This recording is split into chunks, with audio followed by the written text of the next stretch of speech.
Marcus Kane had only lived in the neighborhood for 3 days, but somehow everyone already feared him.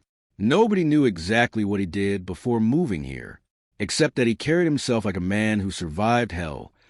Linda Parker hated anything she couldn't control, and Marcus's Lamborghini became her obsession overnight.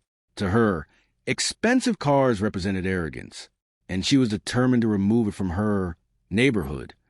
Marcus ignored the whispers around him. He simply cleaned his car in silence every morning.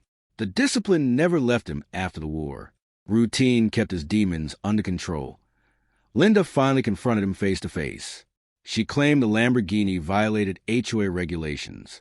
Marcus listened quietly without reacting. That silence only made her angrier. The next morning, Marcus found 3 violation notices. One for the car color, one for aggressive vehicle appearance, and another simply because Linda could. Rumors spread quickly through the neighborhood. Some claimed Marcus was dangerous. Others said he was probably a criminal. Nobody imagined the truth was far more terrifying. 18th night, Marcus barely slept.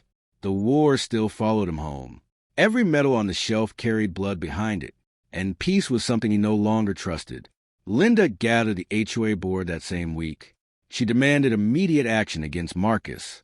To her, the Lamborghini represented danger, but secretly, she just wanted power.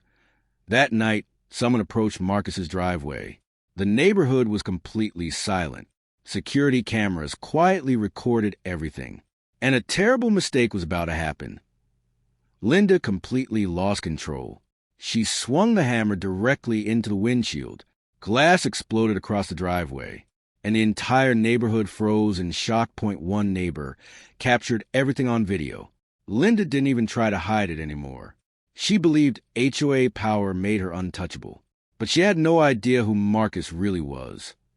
Marcus returned home 20 minutes later. He stopped walking the moment he saw the damage. His expression never changed, and somehow that made it even scarier. For a brief second, old battlefield instincts returned, the same instincts that once kept men alive in combat.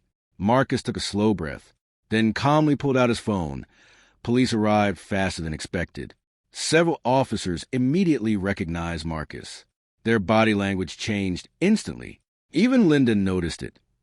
The officers addressed Marcus with unusual respect, not like a normal civilian, more like someone important, someone dangerous. Linda's confidence slowly disappeared. The neighbors began whispering again, but this time not about Marcus. They were talking about her. Marcus quietly showed the officer his identification. The officer's expression changed immediately. Even the younger cop stood straighter afterward. Linda suddenly felt very small. Years earlier, Marcus had led missions overseas, operations too dangerous for ordinary soldiers. The government buried most of the details, but legend still followed his name. Linda tried blaming Marcus somehow, but the video footage destroyed every excuse. The entire attack had been recorded clearly. There was nowhere left to hide. Marcus never raised his voice once. He never threatened Linda. But somehow his silence terrified everyone more, because warriors rarely need to shout. For the first time in years, Linda looked powerless. The HOA president who controlled everyone suddenly had no control at all. Even her closest supporters avoided eye contact. Fear had finally changed sides. The footage spread to the neighborhood instantly. Every homeowner saw Linda attacking the Lamborghini. The woman who enforced community standards had become the community embarrassment, and nobody could defend her actions anymore. Marcus carefully touched the broken windshield, not because of the money, but because destruction always reminded him of the war. And some memories never truly die.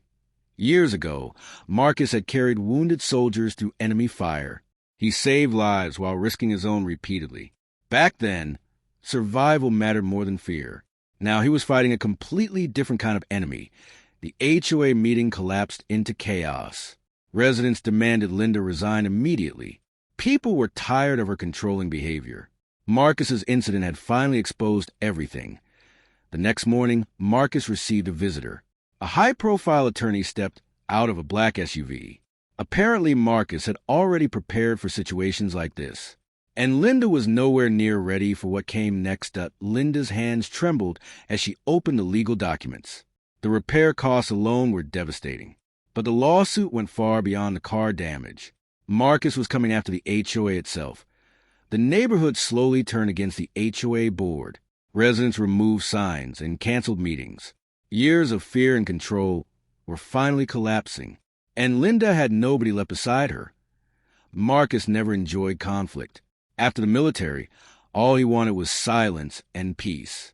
But trouble had a strange way of finding him, even in the safest neighborhoods. Soon the story reached local news stations. HOA president destroys veteran's Lamborghini, spread everywhere online. The neighborhood became national gossip overnight, and Linda's reputation completely shattered. Reporters surrounded Linda's house for days. She stopped answering calls completely. The woman who loved attention suddenly feared every camera. Public humiliation hit harder than she expected. One elderly neighbor finally approached Marcus. He quietly thanked him for his military service. It was the first genuine kindness Marcus had received there, and it meant more than words could explain. Marcus remembered returning home years earlier. Crowds celebrated heroes for only a few minutes. After that, most veterans were forgotten, but the scars stayed forever. The repair specialist estimated weeks of work. The windshield damage alone was severe, but Marcus barely reacted to cost. Money was never what mattered most to him. The HOA board finally turned against Linda completely. Nobody wanted responsibility for her actions. Even her closest allies abandoned her immediately. Power disappears quickly when consequences arrive. Every morning, Marcus trained before sunrise.